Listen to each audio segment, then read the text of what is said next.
The carriage, Mrs. Stavrogin ordered. And you, Alexei, get ready to take Miss Lebkin home. She'll tell you where herself. Mr. Lebyetkin, ma'am, has been waiting for her for some time downstairs and has asked me to announce him. That's impossible, madam, Maurice Drozdov, who had sat all the time without uttering a word, suddenly stepped forward agitatedly. If you don't mind my saying so, madam, he is not the sort of person who can be admitted into a drawing room. He's an impossible fellow, madam. Let him wait, Mrs. Stavrogin said to the butler, who disappeared. C'est un homme mal honnête, et je crois même que c'est un forcat évadé, ou quelque chose dans ce genre. Mr. Verkovensky muttered again, and again he reddened, and again stopped abruptly. Lisa, it's time we were going, Mrs. Drozdov declared with a touch of contempt in her voice, getting up from her seat. She was apparently sorry for having, in her alarm, called herself a fool a few minutes ago. When Dasha was speaking, she had listened with her lips pursed superciliously. But what struck me most was the way Lisa looked from the moment Dasha had come in. Her eyes flashed with hatred and contempt which she did not trouble to conceal.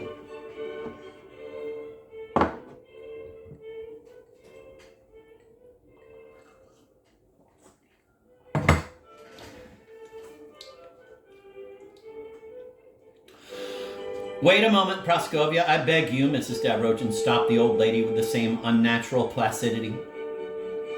Will you please sit down? I want to say all I have to say, and your poor legs must be hurting you. That's right. Thank you. A short while ago, I lost my temper and spoke rather impatiently to you. I am sorry, and I beg you to forgive me. I behaved foolishly, and I'm the first to regret it, for above all, I like to be fair in everything. Now, you too lost your temper, of course. And you mentioned certain anonymous letters. Every anonymous communication must be treated with contempt, if only because it is not signed. If you're not of that opinion, I don't envy you. In any case, if I were in your place, I shouldn't have mentioned it at all. I shouldn't have soiled my hands with it. But you did, however, as you have started it. I can tell you that 6 days ago, I too received a ludicrous anonymous letter. The rascal who wrote it informs me that Nicholas has lost his reason and that I ought to beware of some lame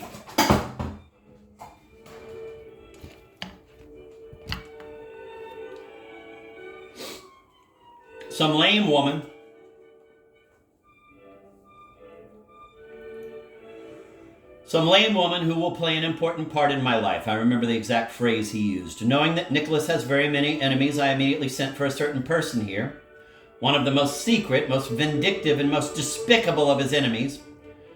And after talking to him, I realized at once what the contemptible source of the anonymous letter was.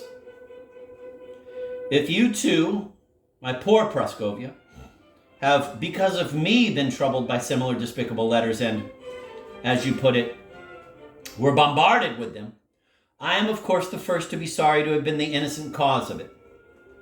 That's all I wanted to say to you by way of explanation. I'm sorry to see you're so tired and so worried now. Moreover, I've definitely made up my mind to admit the suspicious character whom Mr. Drozdov has just inaccurately described as a person you could not receive. Lisa, in particular, has no business to be here. Come, Lisa, my dear, and let me kiss you again. Lisa crossed the room and stopped silently before Mrs. Stavrogin, who kissed her, took her hands, and holding her at a little distance from herself, looked at her with feeling, made the sign of the cross over her, and then kissed her again. Well, goodbye, Lisa, she said. There were almost suppressed tears in her voice. Believe me when I tell you that I shall never give up loving you, whatever may be in store for me now. God bless you. I have always done His holy will. She was about to say something more, but restrained herself and fell silent. Lisa went back to her seat, still without uttering a word and as though deep in thought, but she suddenly stopped before her mother. I shan't go yet, Mother, she said in a quiet voice. I shall stay with Auntie a little longer. There was a note of iron determination in those quiet words of hers. Goodness me, what's this I hear? Mrs. Drozdov cried, throwing up her hands helplessly. But Lisa did not reply. She did not seem to hear her. She returned to her seat in the corner of the room and again fixed her gaze on some invisible spot in the air. A triumphant and proud expression came into Mrs. Stavrogin's face. Mr. Drozdov, she said, I have a great favor to ask of you. Will you be so good as to go and have a look at that man downstairs, and if there is the slightest possibility of his being admitted, bring him up here. Mr. Drozdov bowed and went out. A minute later, he brought in Mr. Lebyadkin.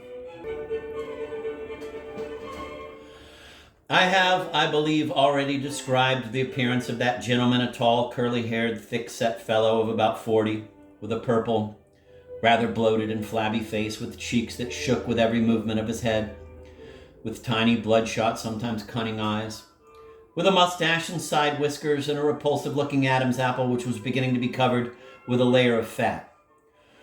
But the most striking thing about him was that he appeared wearing a frock coat and clean linen. Quote, there are people who look indecent in clean linen, end of quote, as Laputin had once said to Mr. Verkovensky, who had reproached him jestingly for being untidy. The captain even had a pair of black gloves, the right one of which he held in his hand, and the left, tightly stretched and unbuttoned, covered only half his fleshy left paw, in which he held a brand new glossy top hat which he must have worn for the first time that day. It seemed, therefore, that the, quote, frock coat of love, end of quote, about which he had shouted to Shatov the day before, did actually exist. All this, that is the frock coat and the clean linen, had been procured, as I found out later, on the advice of Laputin for some mysterious purpose. There could be no doubt that his arrival now in a hackney carriage was most certainly at the instigation and with the connivance of some other person. Alone, it would never have occurred to him, nor would he have been able to dress, get ready, and make up his mind in 3/4 of an hour. At most, even if it could be assumed that he had learnt of the scene outside the cathedral immediately. He was not drunk, but was in the heavy, dull, hazy condition of a man who had suddenly come to after many days of drinking. It seemed to me that one had only to tap him on the shoulder once or twice, and he would be drunk again.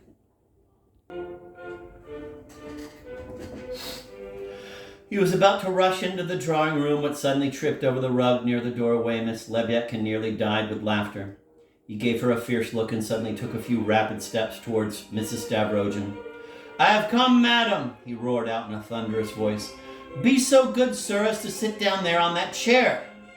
Again, she tells everybody where to sit. She sets everybody up like they're pawns. Be so good, sir, as to sit down there on that chair, Mrs. Stavrogin said, drawing herself up. I shall hear you from there as well, and I shall be able to see you better from here. The captain stopped short, looking vacantly before him, but he turned and sat down where he was told, on the chair close to the door. His face betrayed a great lack of self-confidence and at the same time arrogance and a sort of incessant exasperation. He was in a state of panic, that was clear enough.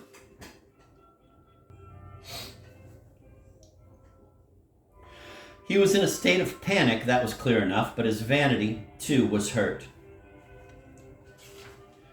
And it was easy to see that his exacerbated vanity might, on occasion, tempt him to do something rash in spite of his cowardice.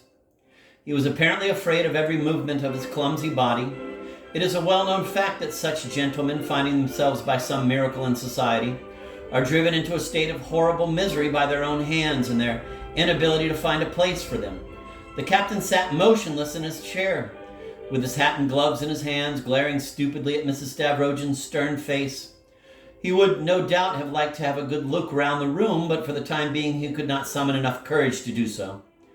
Miss Lebyadkin, finding his figure again terribly funny, went off into another peal of laughter, but he did not stir. Mrs. Stavrogin kept him in that position pitilessly for a long time, a whole minute, scrutinizing him relentlessly.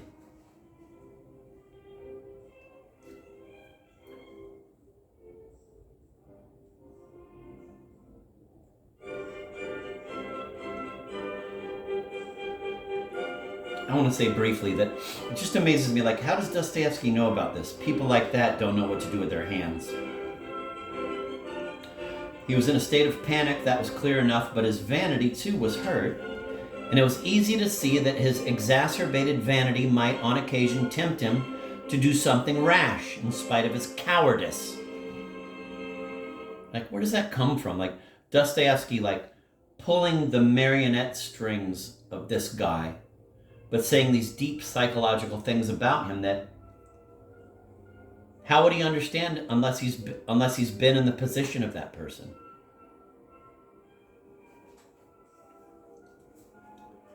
Will you first of all, sir, be as kind as to give me your name yourself? She said in a measured and expressive tone of voice. Captain Lebyadkin, ma'am, the captain roared. I've come, ma'am. He stirred in his chair again. Allow me, Mrs. Stavrogin stopped him again. Is this pathetic creature who has aroused my interest so much really your sister? Yes, ma'am, she is my sister who has escaped from my supervision. For she is in such a condition, he suddenly faltered and turned purple. Don't misunderstand me, madam, he said, growing terribly confused. Her own brother will not soil in such a condition does not mean in such a condition, in the sense that is derogatory to her reputation. Lately, he stopped short suddenly.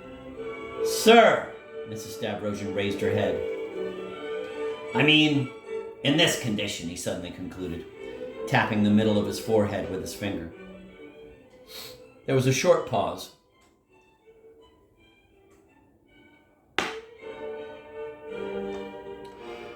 And has she suffered from this illness long? Mrs. Stavrogin asked with some hesitation. Madam, I've come to thank you for your generosity at the church in a brotherly way.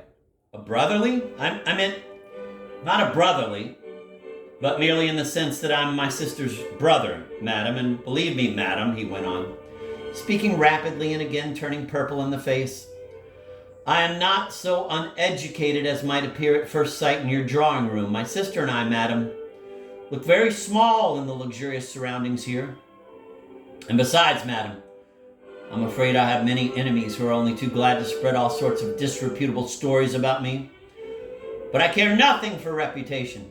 Lebyadkin, madam, is proud, and I've come to thank you. Here's the money, madam. And so saying, he snatched a wallet out of his pocket, pulled a bundle of banknotes out of it, and began counting them with shaking fingers in a fierce fit of impatience. It was plain that he was anxious to explain something as quickly as possible, and, in fact, an explanation was badly needed. But probably realizing that his preoccupation with the money made him look even more silly, he entirely lost control of himself. He just could not manage to count the money. His fingers got in each other's way, and to complete his humiliation, a green note slipped out of his wallet and fell zigzagging to the carpet. 20 rubles, madam. 20 rubles, he cried suddenly, jumping up with the bundle of notes in his hand and his face covered with perspiration from his agony of mind. Noticing the note which had dropped on the floor, he bent down to pick it up, but feeling ashamed for some reason, he gave it up with a wave of the hand.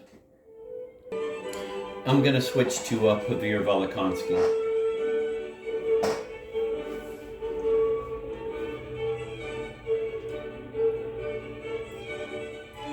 For your servants, madam, for the footman who picks it up, let him remember Miss Lebyadkin.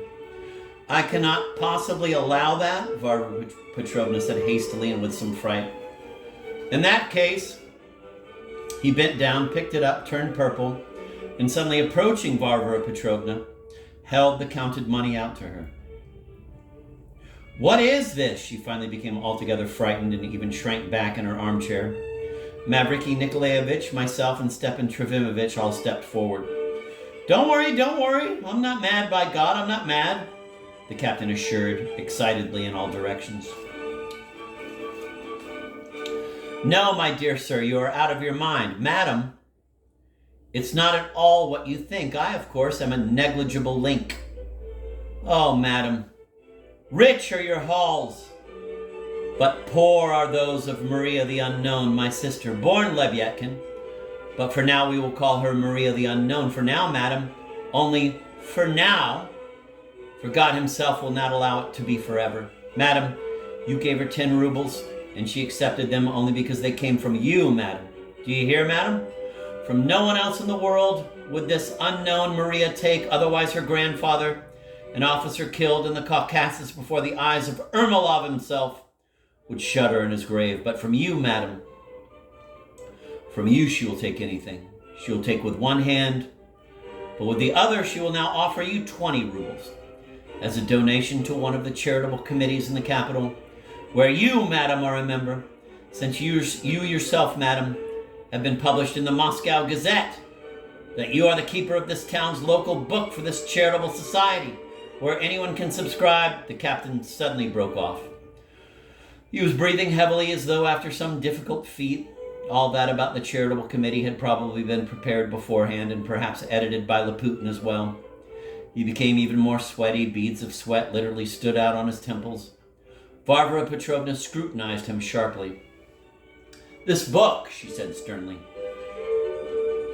"is always downstairs with the doorkeeper of my house. You may enter your donation in it if you like, and therefore I ask you now to put your money away and not to wave it in the air. That's right. I also ask you to take your former seat. That's right. I am very sorry, my dear sir, that I was mistaken with regard to your sister and gave to her as to the poor when she is so rich. One thing only I fail to understand, why it is that she can take money from me alone and not from anyone else. You insisted on it so much that I should like a perfectly precise explanation. Madam, that is a secret that can only be buried in the grave," the captain replied. "Why so?" Varvara Petrovna asked, somehow less firmly now. "Madam, madam!" He fell glumly silent, looking down, his right hand pressed to his heart. Varvara Petrovna waited, not taking her eyes off him. "Madam," he suddenly bellowed, "allow me to ask you one question, just one, but openly, directly, in the Russian way, from the soul." "Kindly do. Have you, madam, ever suffered in your life?" "You merely want to say that you have suffered or are suffering because of someone?" "Madam! Madam!" He suddenly jumped up again, probably without noticing it, and struck himself on the chest. "Here!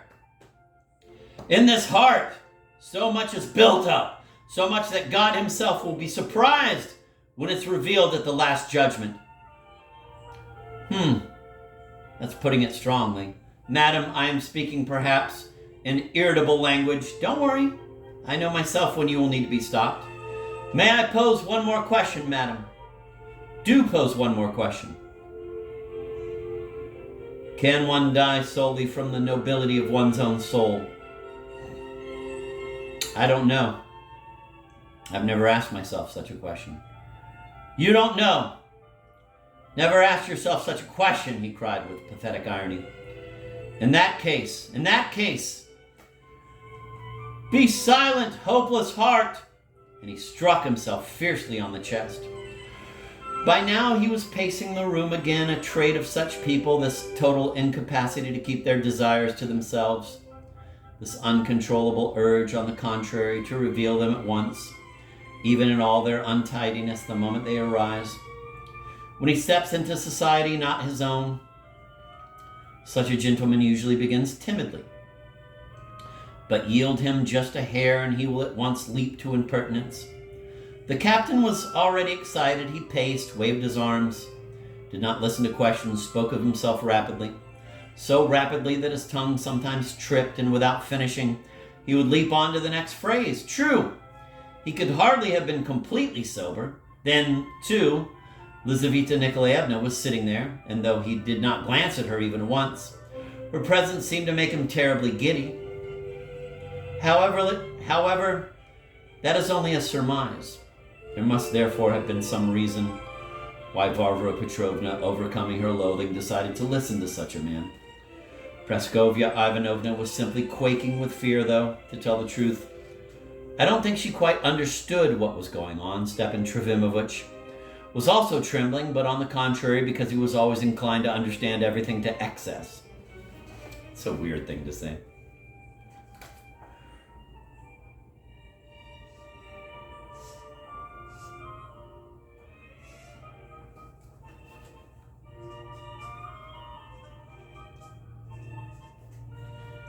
Stepan Trofimovich was also trembling, but on the contrary, because he was always inclined to understand everything to excess. Mavriky Nikolaevich stood in the attitude of a universal protector. Poor Liza was pale and was staring fixedly with wide-open eyes at the wild captain.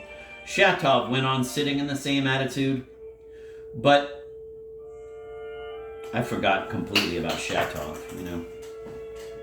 I forgot even that he was in the room. I think I forgot everybody other than Lebyadkin and Varvara, which is kind of fucked up.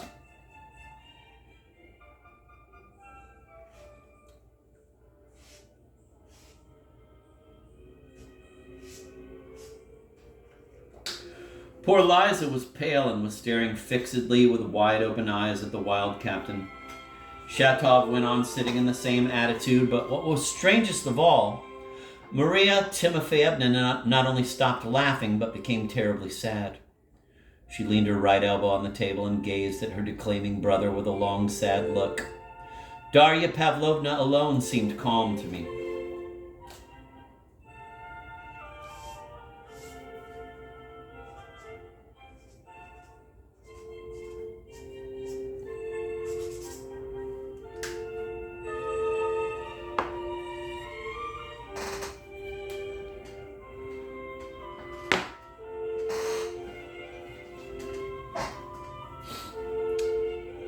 Poor Liza was pale and was staring fixedly with wide-open eyes at the wild captain. Shatov went on sitting in the same attitude, but what was strangest of all, Maria Timofeyevna not only stopped laughing, but became terribly sad. She leaned her right elbow on the table and gazed at her declaiming brother with a long, sad look. Darya Pavlovna alone seemed calm to me. That's interesting, pointing out that Dasha was calm. These are all nonsensical allegories, Varvara Petrovna finally became angry. You have not answered my question. Why? I am insistently awaiting an answer.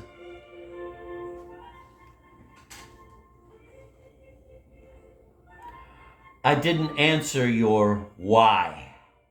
You're awaiting an answer to your why? The captain reiterated, winking. This little word, why, has been poured all over the universe since the very first day of creation, madam. And every moment the whole of nature cries out, why, to its creator, and for 7,000 years has received no answer. Is it for Captain Lebyadkin alone to answer, and would that be just, madam?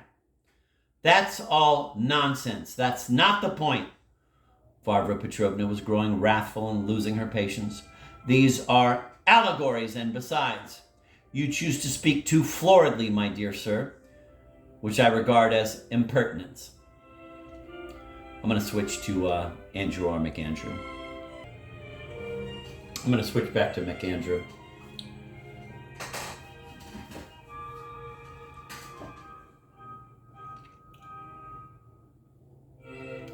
Stop talking in these absurd allegories, Mrs. Stavrogin said at last, interrupting him angrily.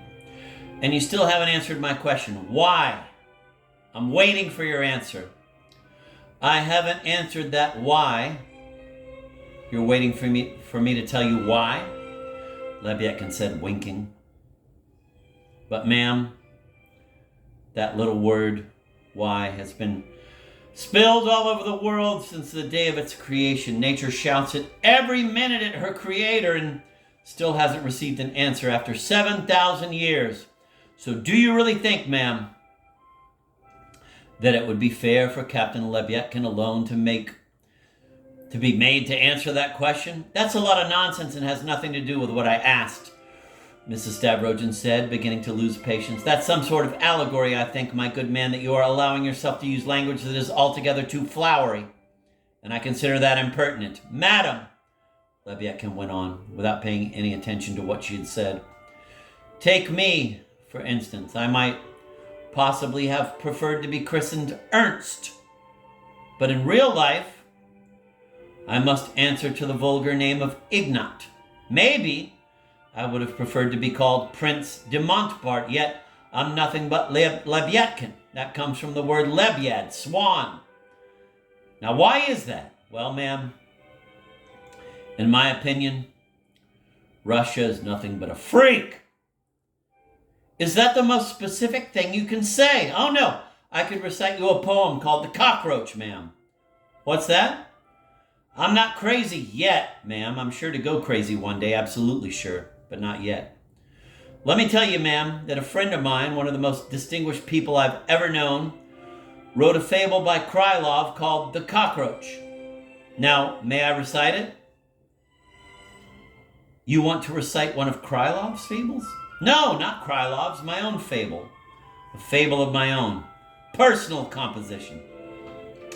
I want you to realize, ma'am, that I'm not so perverted and ignorant that I don't realize that our Minister of Education has unveiled a monument to him in the summer garden that is designed mainly for recreation for people going through that period of life known as childhood.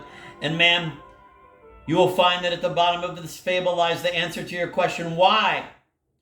Written in letters of flame. Go on. Recite your fable then. Here goes, ma'am. A member of the cockroach brood, a cockroach otherwise quite wise, toppled into a jar of food, one terribly crowded with flies. My heavens, what is this? Mrs. Stavrogin cried.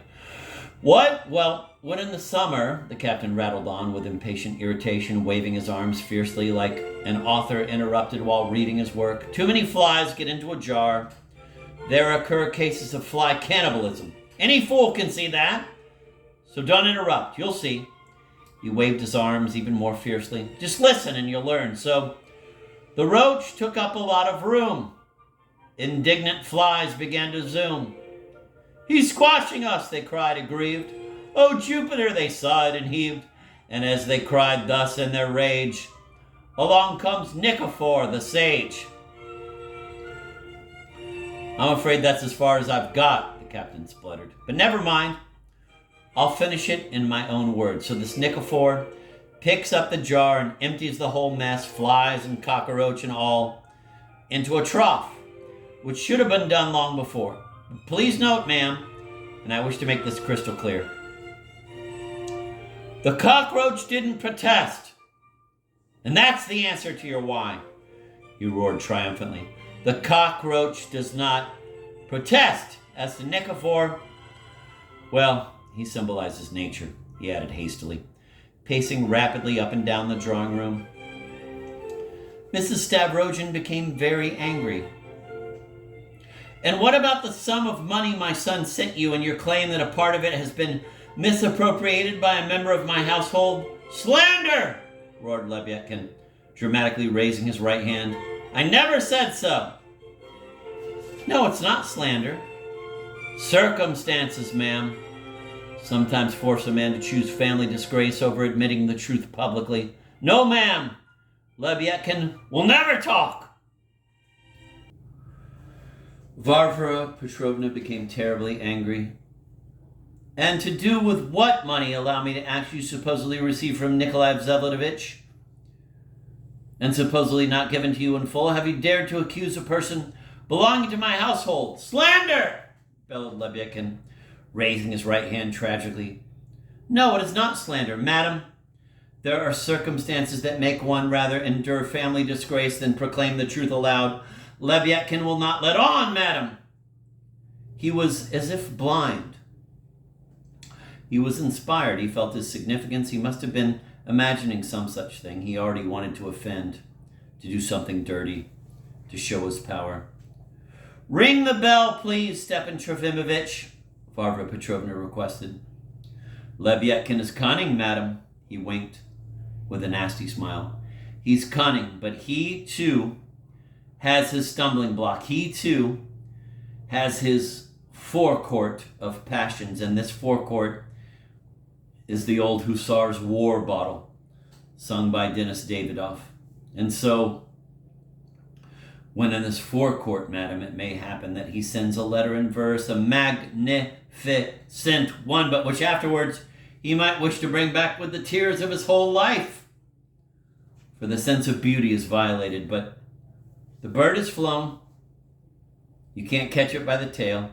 It is in the forecourt madam, that Lebyadkin could also talk about a noble young lady by way of the noble indignation of a soul resenting its offenses, which fact has been made use of by his slanderers. But Lebyadkin is cunning, madam, and in vain does the sinister wolf sit over him, pouring more every moment and waiting for the end. Lebyadkin will not let on, and after 2 bottles, what turns up each time instead of the expected thing is Lebyadkin's cunning. But enough, oh enough.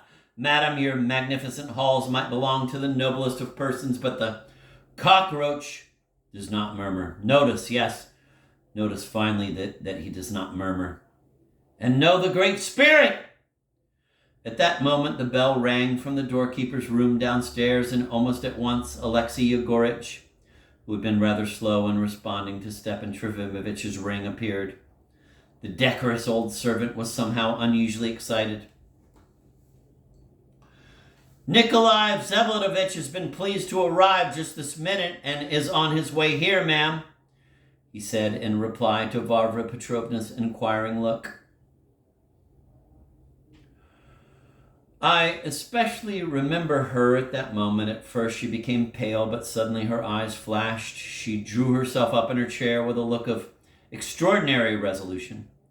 Everyone else was also astounded.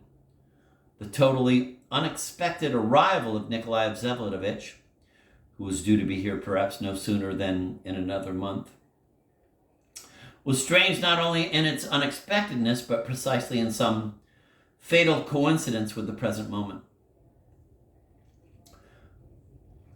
Even the captain stopped like a post in the middle of the room, open-mouthed, staring at the door with a terribly stupid look. And then, from the adjacent hall, a long and large room, came the sound of approaching footsteps, small steps, extremely rapid, as if someone were rolling along, and suddenly into the drawing room flew, not Nikolai Vsevolodovitch at all, but a young man totally unknown to anyone.